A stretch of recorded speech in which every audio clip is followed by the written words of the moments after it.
अब ये देखें ना, ज़ीरो तो हो नहीं सकता, क्योंकि हमने एक मैट्रिक्स, एक रो को बेस बनाते हुए बाकी सबको क्या करना है, हमने ऑपरेट तो करना है ना।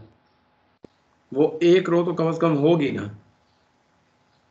अगर सारी रोज एक से ही, एक रो के ऊपर ही डिपेंडेंट हो हमारे पास किसी ना किसी तरीके से, वो सारी जीरो हो जाएंगी, लेकिन एक तो रहेगी ना। तो मिनिमम रैंक एक हो सकता है, और मैक्सिमम जितना है हमारे पास वो हमारे पास क्या हो सकता है, जितनी नंबर ऑफ रोज होंगी। ठीक है, मैक्सिमम जितनी मैक्सिमम नंबर ऑफ रोज होंगी उतना हो सकता है रैंक, या मिनिमम जो है बेटा हमारे पास वो 1 तक आ सकता है। ठीक है, तो दूसरा बेटा हमारे पास है, समझ आ गई है, 0 और 1, जीरो नहीं हो सकता बेटा कभी भी रैंक क्योंकि हमने एक को तो बेस बनाना है, एक को बेस बना के बाकी सबको उसके ऊपर ऑपरेट करेंगे तो वो एक तो रह जाएगी, बाकी सारे जीरो हो सकते हैं।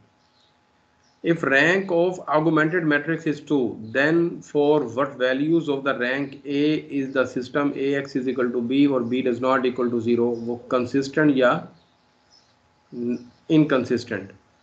तो बताएं कि हमारे पास अगर ए बी का रैंक हमारे पास 2 हो, तो for what values of the rank A के किस रैंक के लिए, ए के रैंक ऑफ ए के किस वैल्यूज के लिए सिस्टम जो है वो कंसिस्टेंट होगा और सिस्टम जो है वो इनकंसिस्टेंट होगा। तो इसका जवाब देखें ज़रा, मैंने आप लोगों को पहले भी एक वो चीज़ बना के दिखाई थी।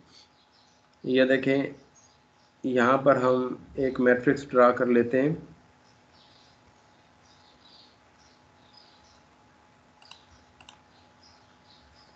ठीक है,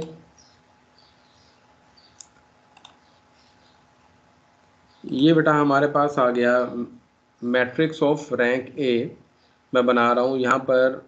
अब ए की रोज कितनी है हमारे पास, 4 हैं, क्योंकि साइज हमारे पास क्या है, 4/6 है। ठीक है, 4/6। तो इट मीन्स हमारे पास ये आ सकता है A11, A11, A12, A13, A14, A15 और A16।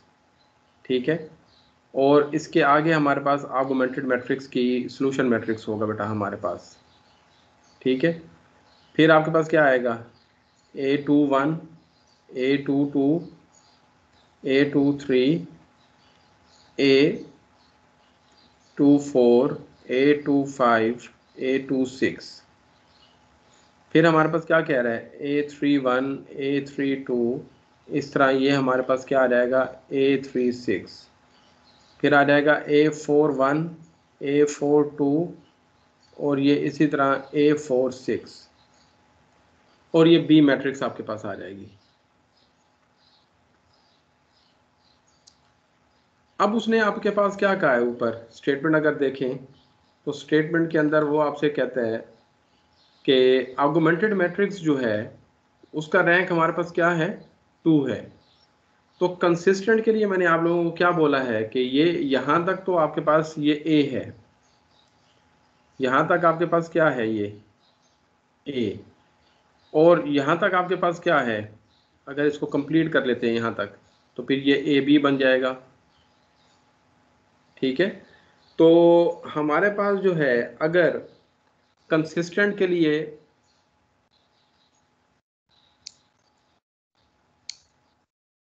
ए का रैंक और ए बी का रैंक जो है बेटा हमारे पास ये दोनों सेम होने चाहिए। इन दोनों के रैंक हमारे पास क्या होने चाहिए, सेम। और हमारे पास जो है अगर इनकंसिस्टेंट है,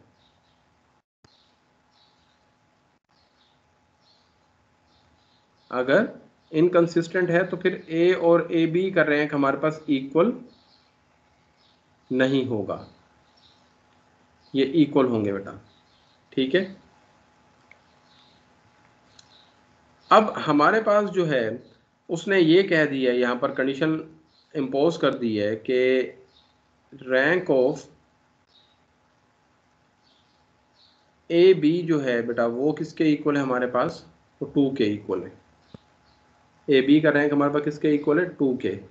इट मीन्स के हमारे पास जो है, अब ये उसने कंडीशन लगा दी है, मैं इसी को ऊपर वाले को कॉपी करता हूं,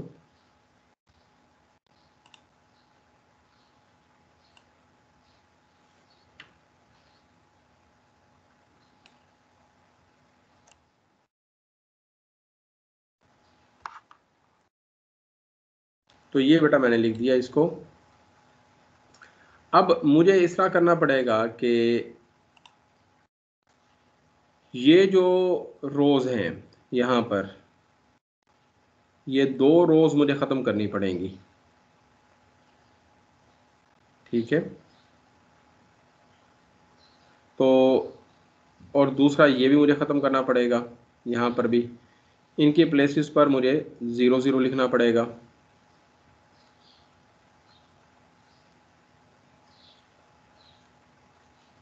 एक तो ये केस बन गया इसका, केस 1। इसमें क्या शो हो रहा है यहाँ पे, ए बी का रैंक, आपने ए बी पर कंडीशन देखनी है, ये जो ए बी पर हमने कंडीशन रखी है, ए बी का रैंक कितना हमारे पास है 2, यहाँ पर 2 नज़र आ रहा है, और साथ ही ए का रैंक भी हमारे पास क्या है 2। तो आप ये कहेंगे अगर rank of A is equal to rank of A B, तो सिस्टम क्या हो जाएगा हमारे पास, इज कंसिस्टेंट।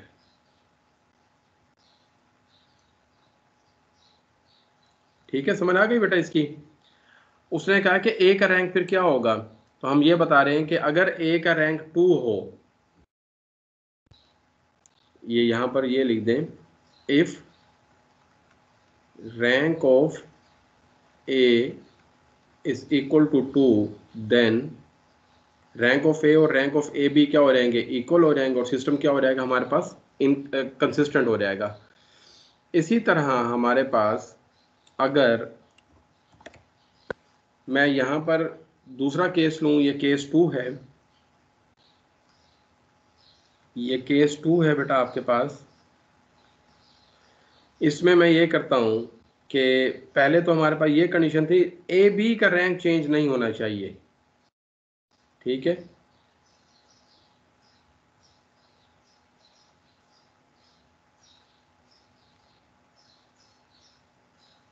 ये देखें, ए बी का रैंक आप चेक करेंगे वो 2 ही रहेगा, जो उसने कंडीशन इम्पोज की है बेटा वो ही रहेगी, वो चेंज नहीं होगी, उसको चेंज नहीं करना, हमने उसके मुताबिक दूसरों को बनाना है।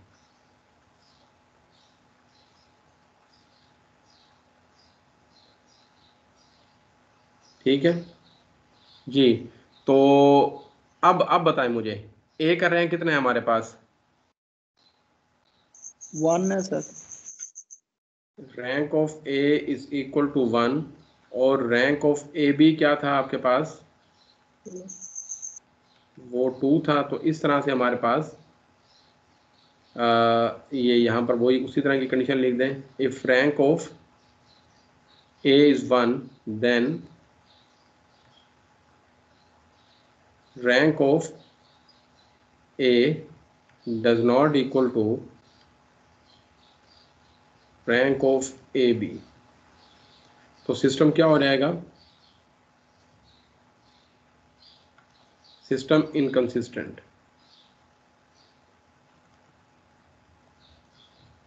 ठीक है, तो हमारे पास क्या हो जाएगा, इनकंसिस्टेंट। क्लियर है, समझ आ गई इसकी। सर क्वेश्चन है। जी बताएं, पूछें। सर अगर हम जिस तरह आपने पहले में लिखा था सर, अगर उसी तरह इस केस 2 में, तो कुछ फर्क तो नहीं पड़ेगा, रैंक ए आएगा सर 4 आएगा, और रैंक ए बी आएगा 2, रैंक बराबर नहीं होंगे, और सर सिस्टम इनकंसिस्टेंट हो जाएगा। ये देखें ना, ए का रैंक आपके पास अगर आप देखें तो आपके पास यहाँ पर जो है, ये देखें, आप जैसे ये कह रहे हैं ना, इनको अगर मैं फिल कर देता हूँ, अगर इनको मैं फिल कर देता हूँ, ठीक है, तो बेटा इनको फिल करने से मेरे पास ए का रैंक तो लाजमन बढ़ जाएगा। तो हम ये कहते हैं कि अगर एक या एक से ज़्यादा रोज़ के अंदर, ठीक है, अगर एक या एक से ज़्यादा रोज के अंदर कुछ एलिमेंट अगर ज़ीरो भी हो जाएं तो वो नॉन ज़ीरो कहलाते हैं हमारे पास, ठीक है ना। जैसे फ़र्ज़ करो मैं इसकी ये एग्ज़ाम्पल देता हूँ, ये 3x3 की एक एग्ज़ाम्पल मैं नीचे ले लेता हूँ। ये देखो,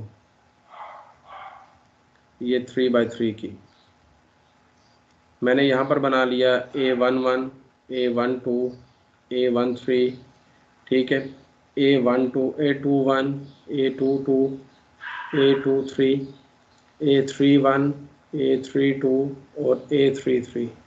यहाँ पर आ गया B1 और B2, ठीक है ना। यही हो गया ना आपके पास, आप यही कह रहे थे। अब A का रैंक कितना हमारे पास है, 2 है, 3 है। और जबकि AB का रैंक वो भी कितना है हमारे पास, वो भी तो 3 है ना। ये अगर एक नॉन ज़ीरो भी आ जाए तो कोई फ़र्क तो नहीं पड़ेगा, तो है तो नॉन ज़ीरो रो ना, ठीक है। जी तो इस केस में कंसिस्टेंट हो जाएगा। उसमें हमारे पास ये है कि अगर मैं इस तरह करता हूँ ना, ए को मुझे, क्योंकि मुझे ए को इफेक्ट करना है, ए बी ए पर ही डिपेंड करके आएगा। अगर ए इफेक्ट होगा ना तो उससे ए बी का कोई फर्क नहीं पड़ेगा। अब यहाँ पर देखो, अगर मैं इसको कर देता हूँ B1, B2, B3, यहाँ पर कर देता हूँ A1, A11, A12, A13, ठीक है, A21, A22, A23, ये 0 0 0। देखो, अब A के अंदर मैं अगर ये लेता हूँ यहाँ पर, तो ये तो A है, A का रैंक 2 हो गया है, ठीक है ना। जैसे ही ये वाली रो यहां तक तो 0 है, तो मैंने A के अंदर 2 कह दिया, जैसे ही ये रो यहां से लेकर यहां तक पहुंचेगी तो ये नॉन ज़ीरो हो जाएगी, ठीक है ना। तो ए ए बी जो है मिलने पर वो बी के एलिमेंट अगर आप 0 कर देंगे उससे कोई फर्क नहीं पड़ेगा, लेकिन अगर ए के अगर एलिमेंट मौजूद हैं तो बी का एलिमेंट 0 करने से उस पर कोई फर्क नहीं पड़ेगा। हाँ, अगर ए के एलिमेंट हम 0 अगर कर दें, ठीक है, ए के एलिमेंट अगर हम 0 कर दें तो ए के रैंक पर इफेक्ट पड़ जाएगा। फिर बी ए बी तो बनना है, ए के साथ बी को मिलाएंगे तो ए बी बनेगा। समझ आ गई ना अब इसकी, या नहीं आई? ठीक है जी सर। जी। उसके बाद बेटा हमारे पास है जो लास्ट इसका था प्रॉब्लम, जी समझ आ गई है कंसिस्टेंट की और इनकंसिस्टेंट की?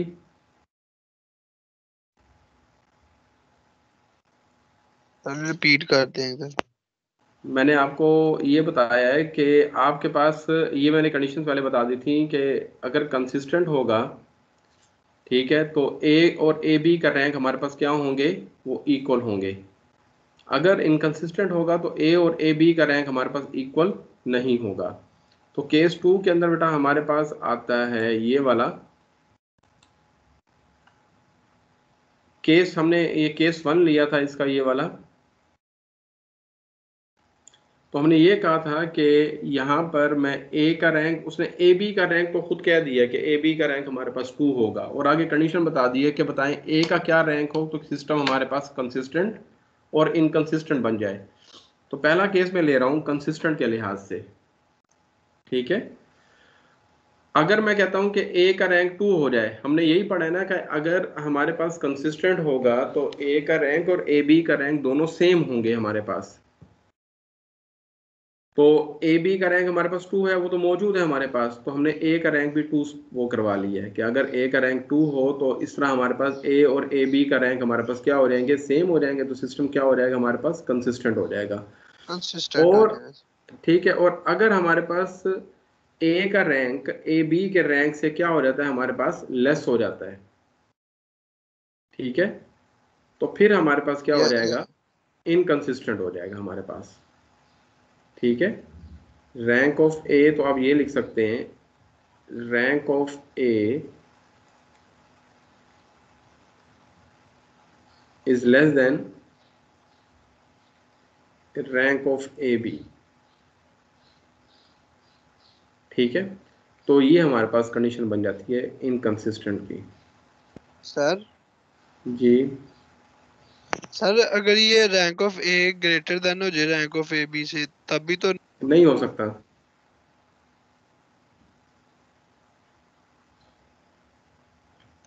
ठीक है ना, दोनों का इक्वल होना ज़रूरी है बेटा।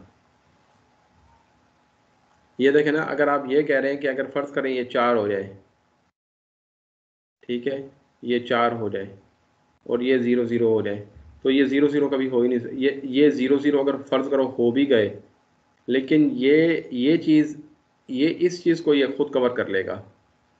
ए जो है वो बी वाला अगर 0 भी हो जाए तो ए उसको ख़त्म नहीं होने देगा, ए उसको बराबर कर लेगा अपने। Yes sir. ठीक है जी। उसके बाद बेटा हमारे पास है इसका सी पार्ट। तो इसमें कहता है कि अगर rank of A is equal to 3 हो, then how many parameters does the solution of system A X is equal to 0। हाँ जी, कौन बताएगा यहाँ से देख के, अगर ए का रैंक 3 हो, then how many parameters does the solution of the system A X is equal to 0 have. 3 होंगे सर।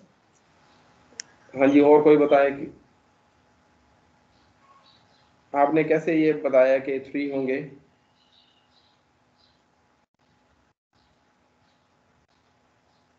हाँ जी, बता दो ना, इसमें क्या है?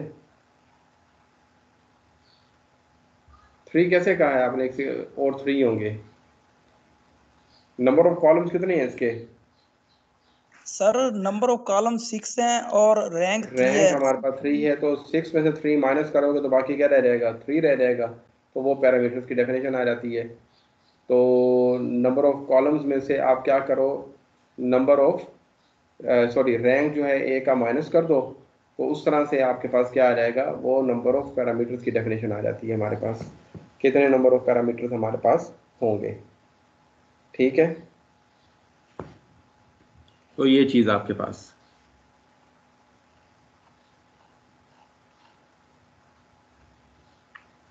जी उसके बाद आपके पास है, समझ आ गई सबको, क्लियर है बेटा? ये बेटा आपका ये एक्सरसाइज आपकी ये ख़त्म हो गई है। उसके बाद आपके पास कंप्यूटर सिस्टम्स पे है हमारे पास, लेकिन कंप्यूटर सिस्टम के अंदर हमारे पास फ़िलहाल अभी हम कोई एप्लीकेशन नहीं कर रहे यहाँ पे। उसके बाद हमारे पास कहता है suppose A is an n by n matrix associated with a number called determinant of A. यानी कि जब आप किसी भी डिटर्मिनेंट को ओपन करते हैं तो आपके पास रिजल्टेंट के तौर पर क्या आता है, एक नंबर आता है। वो नंबर उसका क्या कहलाता है हमारे पास, डिटर्मिनेंट कहलाता है। ठीक है, तो ये बेटा हमारे पास है, कहता है ए अगर ये हो तो डिटर्मिनेंट को हम इस तरीके से रिप्रेजेंट करते हैं, ये हमें पता भी है इसका। तो इसी तरह हमारे पास जो है यहाँ पर मैं लिख रहा हूँ डिटर्मिनेंट्स।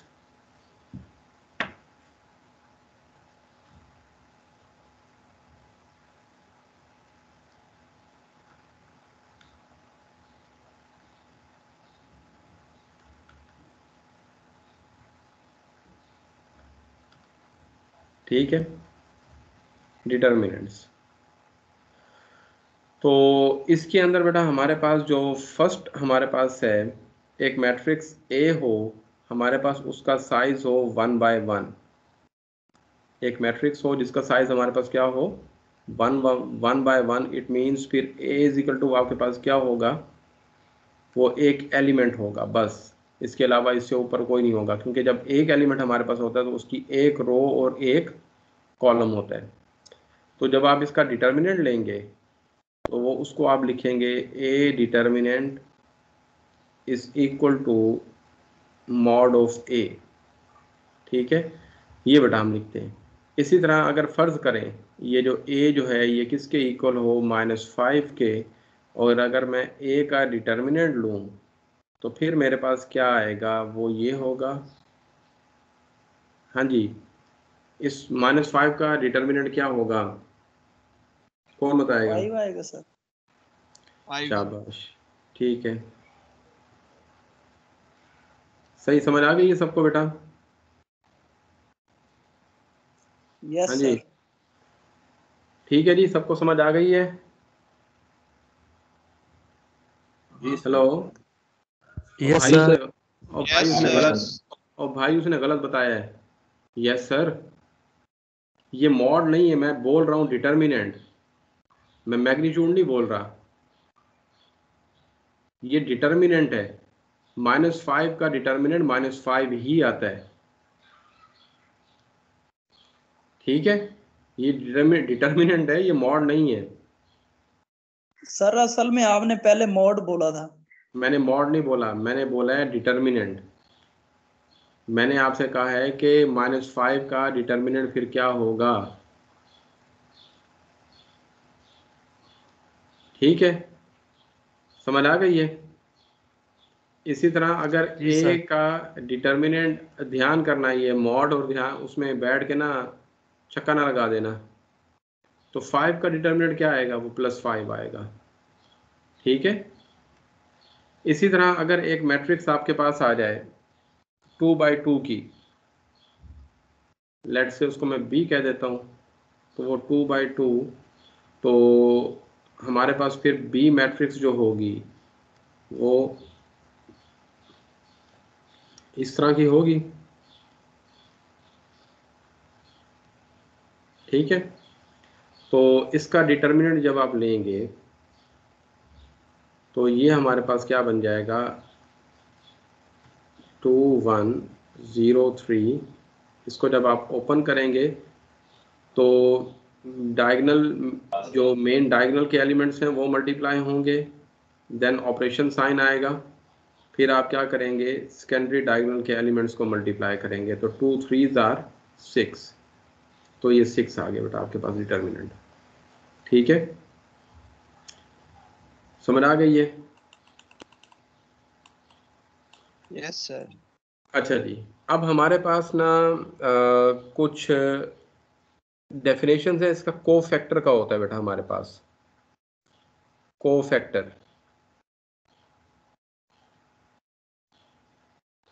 को फैक्टर को हम रिप्रेजेंट करते हैं सी से, ठीक है, और यहाँ पर मैं इसका एलिमेंट की पोजीशन लिखता हूँ Cij, और इसको लिखते हैं -1, और whole raise to the power जो इसका ऑर्डर होगा उसको हम इस पर ऐड करके लिखेंगे, और साथ हम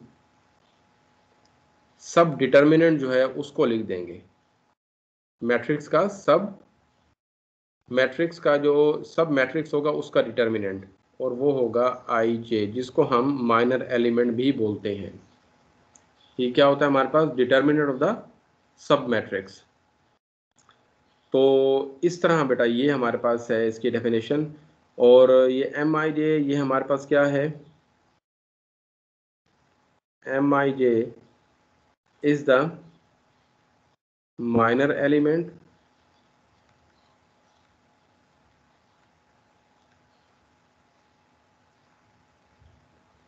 and it is the determinant of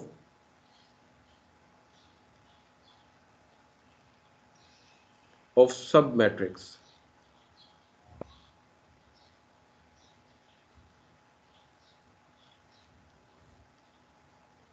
ठीक है। और ये डिटर्मिनेंट किसका होगा हमारे पास, सब मैट्रिक्स का। अब बेटा हमारे पास जो है, आप इस चीज़ को देखें तो ये फिर हमारे पास 3×3 की एक मैं मैट्रिक्स लेता हूँ, ये देखें, एक मैंने मैट्रिक्स ए डिफाइन की 3×3 की, ये आपके पास आ गया A11, A12, A13, A21, A22 और A23, फिर A31, A32 और A33, ठीक है। इसका मैं डिटर्मिनेंट लेता हूँ, इसको हम डेट भी कहते होते हैं,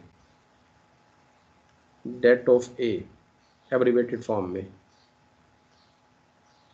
तो ये आ जाएगा A11, A12, A13, A21, A22, A23, A31, A32, A33, ठीक है, ये बेटा आ गया। जब हम अब इसको हम ओपन कर सकते हैं with the specification of any row या एनी कॉलम,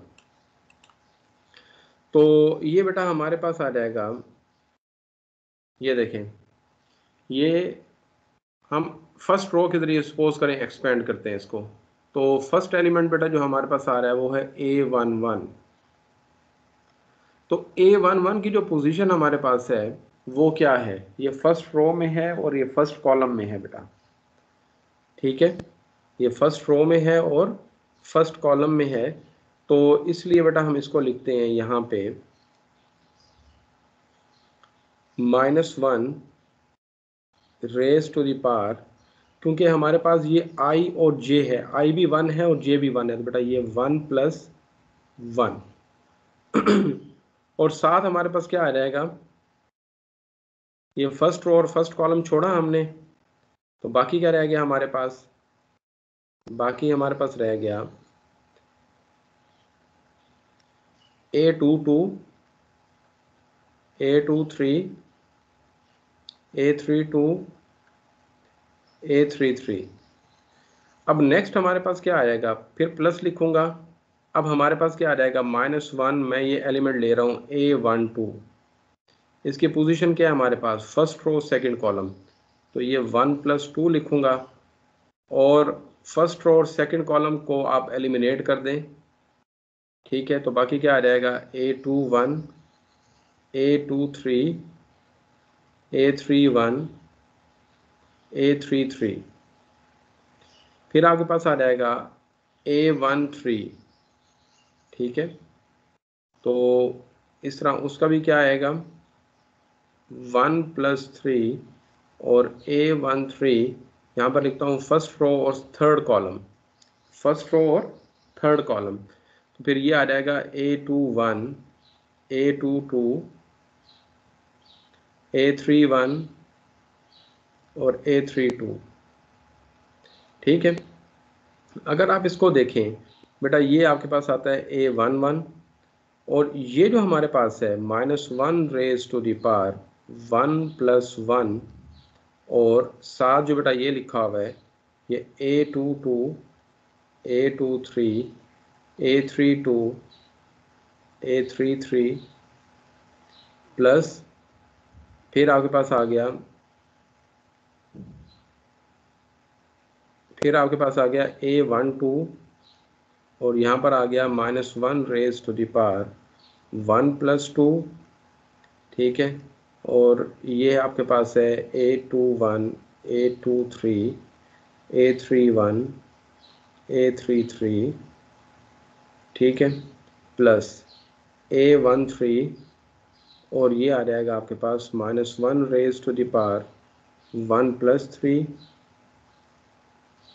और ये आ जाएगा आपके पास A21, A22, A31, A32। तो ये बेटा बेसिकली हमारे पास ये किसकी डेफिनेशन है, ये वाली, ये हमारे पास क्या था, हमने अभी पढ़ा था ये कि Cij is equal to -1 raise to the power I + j, और साथ ही हमारे पास क्या था माइनर एलिमेंट ऑफ Ij, तो ये बेटा वही डेफिनेशन बन रही है आपके पास सारी, ठीक है। तो फिर आप इस फर्स्ट वाले को जो लिख सकते हैं वो ये इस तरीके से लिख सकते हैं, ये तो आपके पास आ गया A11, तो ये जो चीज़ बनी है ये क्या आपके पास है C11 बना हुआ है जी, प्लस A12, तो ये क्या बना आपके पास C12 प्लस A13, तो ये बेटा बना है आपके पास C13, ठीक है, ये बेटा आपके पास आ गया यहाँ पे, ये आप इस तरीके से लिख सकते हैं यहाँ पे। अगर इसको आप समेशन की फॉर्म में लिखना चाहते हैं तो समेशन की फॉर्म में ये आएगा इस तरह कि I इज इक्वल टू 1, और J जो है वो आपके पास क्या करेगा, J is equal to 1 to J is equal to 3, और इसको लिखेंगे AI और J, सॉरी AI J और साथ आपके पास आ जाएगा CIJ। ठीक है जी, ये बेटा आपके पास आ गया।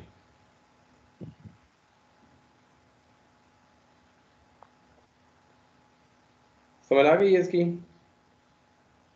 यस सर ये आखिरी दो स्टेप थोड़े एक्सप्लेन कर दें सर। ये बेटा ये A11 मैंने वैसे लिख दिया। ये जो हमारे पास बन रहा है, ये देखें, ये जो हमारे पास को फैक्टर की डेफिनेशन लिखी हुई है, ये वाली जो है, ये को फैक्टर की डेफिनेशन लिखी हुई है। फर्स्ट रो और फर्स्ट कॉलम, I भी 1 है, J भी 1 है बेटा। ये उसको जब हम लिखेंगे MI1, यानी कि यहाँ पर लिखेंगे M11, तो मैंने माइनर एलिमेंट की डेफिनेशन अगर कुछ इस तरीके से डिफाइन की है आपको, माइनर एलिमेंट को मैंने क्या कहा है, MIJ is the minor element and it is the determinant of sub matrix. It is the determinant of sub matrix. तो ये बेटा किसका माई कौन है? 15 रोल नंबर 15। जी सर। ये बेटा आपका माइक ऑन क्यों है? सर सॉरी, वो मैंने लैपटॉप पे ओपन किया था तो ऑफ नहीं हुआ। ठीक है जी। तो ये बेटा हमारे पास हमने कहा था कि ये डिटर्मिनेंट है सब मैट्रिक्स का। तो आप इस तरीके से अगर देखें, तो जब I को 1 रखेंगे, J को भी 1 रखेंगे, तो ये आ जाएगा -1 रेज टू द पावर 1 + 1, और ये आ जाएगा M11। तो M11 का मतलब क्या होगा कि फर्स्ट रो और फर्स्ट कॉलम को आप छोड़ दें, बाकी लिख दें आप। तो फर्स्ट रो और फर्स्ट कॉलम को छोड़ेंगे तो बाकी ये चीज़ बच जाएगी आपके पास। That is the determinant of sub matrix. ठीक है, तो ये उसकी तरह फिर मैंने ये लिख दिया यहाँ पे। और यहाँ पर ये देखें, I जो है वो फिक्स है, रो 1 है, ये भी रो 1 है, ये रो 1 है, तो मैंने I को 1 फिक्स कर दी है। J जब आपके पास जो है वो डमी है, वो पहले वेरिएबल अपने आप को बनाएगा, यानी कि पहले वो 1 पुट होगा, फिर वो 2 होगा, फिर वो 3 होगा। ठीक है, समझ आ गई है? Yes sir. हाँ जी, चलें जी, ठीक है। इंशाल्लाह ताला फिर नेक्स्ट वीक आप लोगों से मुलाकात होती है। इंशाल्लाह सर। इंशाल्लाह ताला। इंशाल्लाह।